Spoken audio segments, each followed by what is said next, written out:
اونا کمر بالا پایین میره، برش خورده جداست دیگه. برش ها رو وقتی میچینین همونطور که قرار میگیره باید شما قرارش بدید. به میل ما نیستش، این به راه خودشه. درسته؟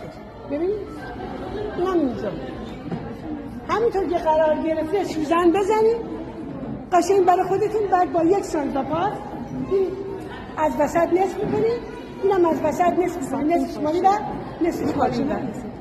کمرش هم که یک سان بالا کمر، پهلوتون هم 2 سان. درست شد؟ حالا با خیال راحت برش میزنید، پایینم دیگه راحت. این دامن پشتش ساسا نداره؟ نه دیگه. پشت چرا؟